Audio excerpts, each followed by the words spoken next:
discovered the German sentry was right there, and that's going to start. Okay, there's the beach where I landed. You can see the barbed wire there, and what's left of it is pretty well covered by sand. There's, on the other direction, I finally got to the barbed wire and went up this little trail, and that's the brush pile I climbed into. And the reason I took these pictures is because, as I said, the hierarchy wanted me to verify that I was not lollygagging and that I was telling the truth. So, if you get in the next picture, that's the beach and the trail, and that's where that tree just to the right is where I hung my socks. And there's the Ordeal Gateway.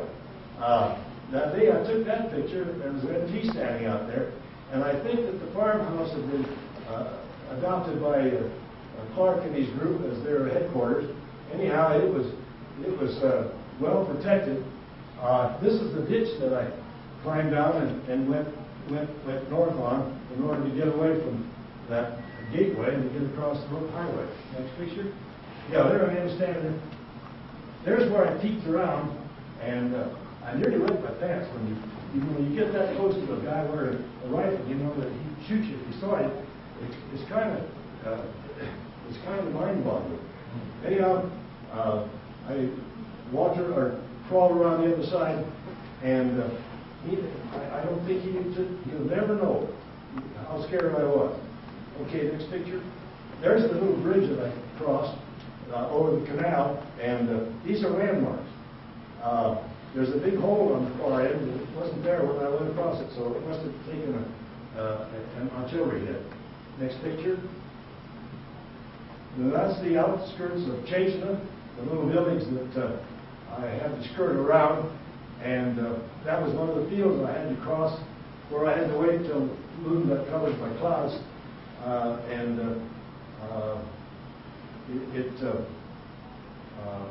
it was a pretty naked field going across a field that open when you could hear German voices off in the distance. Let's have the next picture. And that's the family that we visited in 1976.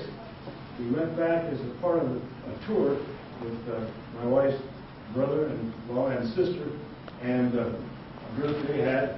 And we detoured one day, rented a limousine, and drove up to go out to Stalo and located the partisans that had saved my neck. And we had a party, and nobody could speak Italian or English, so it was it was sign language. But when you get sloshed enough, you can pretty well talk. And it was then that I learned the tragedy of the one in Stalo when they took me and showed me a bronze plaque that had the names of the 86 men, women, and children who were murdered in reprisal. The youngest was 8, and the oldest was 65. They were a wonderful family. There's the town of Stalo. Now that I took from the road, and I didn't go up to visit, so I did not know of the tragedy at that time.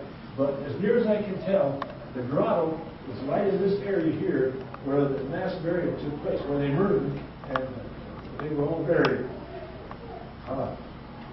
The reason I didn't go up is because Major Toomey says I'd stay away from anything like that because he says there's still snipers out there, and he says you might run into trouble. So I didn't visit again until 1976. Okay, that's the canyon of the Chasena River where I was pulled up, and it's just over this hill down that canyon. And here's where those tanks were all lined up, having the tank battle across the street. I forgot to mention that the night of that tank battle, there was a whole bunch of them piled out and left. And they were armed to the teeth. There was bandoliers and ammunition over everybody's shoulder, rifles, hand grenades, the whole 9 yards.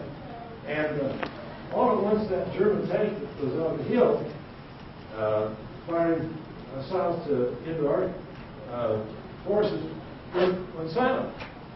And so that morning, why, these partisans all came back and they were elated. They ambushed that tank and took it out. They apparently dropped some hand grenades down the open hatch on it, and they helped themselves to all the hand grenades and boots they could get. So they were a real excited bunch. Next picture. Okay, when we went back in year 2000 to try to locate the ducky pool, this is the beach again. The place where I actually washed ashore is down where it says landing point. And the ducky pool is right off that, out there 3 miles. The reason we know this is because the Italians after the war marked all the wrecks in shallow water around the peninsula that could possibly cause trouble to the fishermen in their nets. And so they were located with Moran coordinates. And when we got there, we tried unsuccessfully to get a boat. We had a boat. It was a rubber raft. But the motor had water in it, so we had to go find something else. Next picture. And, well, there was a gentleman in the dive shop who told us in good English that he knew where the plane was. He'd overheard us talking, and would take us to a dive boat that we could use and that we could rent, and we did.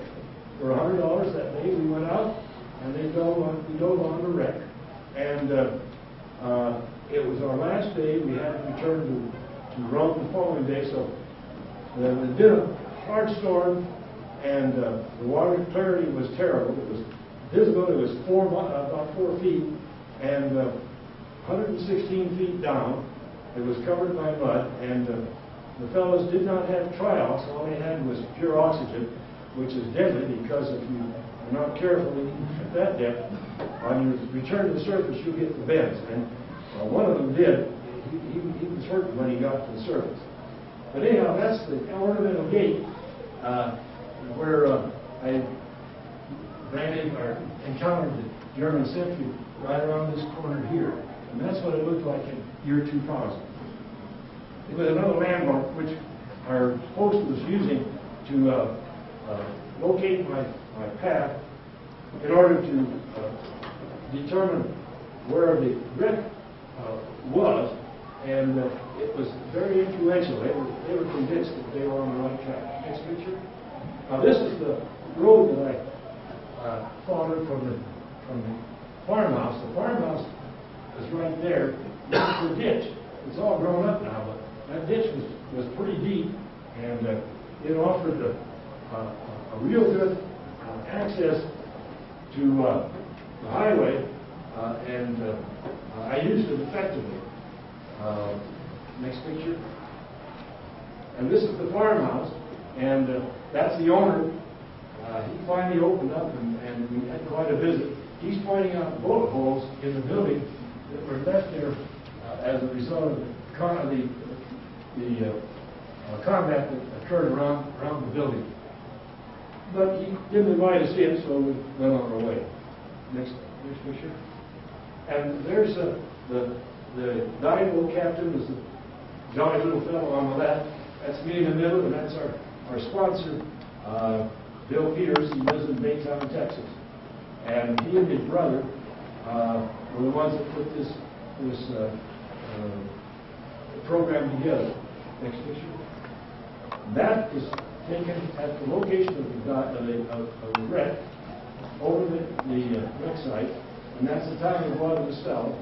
And the place I watched ashore was over here, and I didn't realize it was so damn far away until I got out there and looked back. I still wonder how I managed to keep from drowning between here and there. Next picture. And that's our sponsor, Bill, gearing up, getting ready to dive.